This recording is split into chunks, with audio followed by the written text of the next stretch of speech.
Hukumu ya kuchelewesha swala bila sababu ni ipi? Hukumu ya kuchelewesha swala bila sababu, hukumu yake ni katika akbarul kabair, ni katika madhambi makubwa. Kuchelewesha swala bila sababu ni katika madhambi makubwa, na madhambi makubwa msamaha wake ni kutubia. Yani ukifanya dhambi kubwa msamaha wake ni kutubia, na Allah subhanahu wa ta'ala amemwahidi adhabu kali yule ambaye atakuwa anachelewesha swala. Mtume sallallahu alaihi wasallam alipokwenda Isra wal Mi'raj,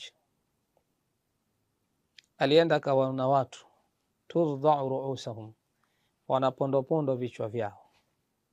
Kullama rudhikhat, kila vikipondwa vile vichwa, adat kama kanat, vinarudi kama vilivyokuwa mwanzo. Wala yuftiru anhu shay' min al-adhab, wala hawapunguzwi chochote katika adhabu. Basi Mtume sallallahu alaihi wasallam akamuuliza Jibril mwalimu wake, man haulai, hawa ni kina nani au ni mfano wa watu gani?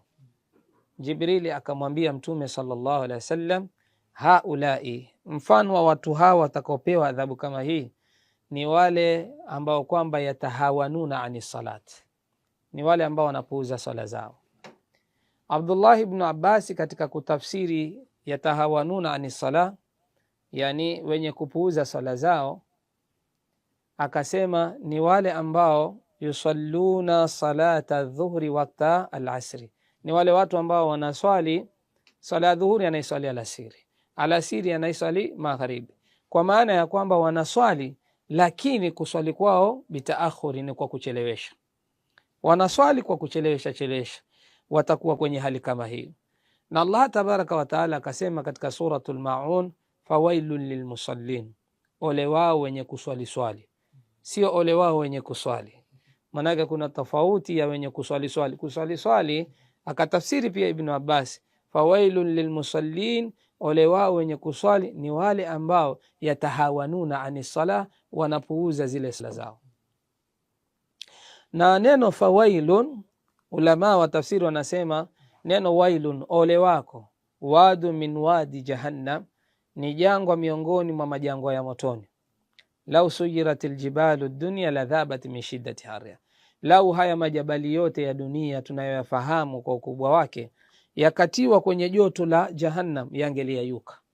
Kwa hivyo utakuta jambo la kuchelewesha swala pasipo na sababu ni katika makosa makubwa sana, na Muislamu atakiwa ajitahidi ya kwamba yani kule kuchelewesha swala yako iwe ni jambo laweza kukutokea kwa bahati mbaya.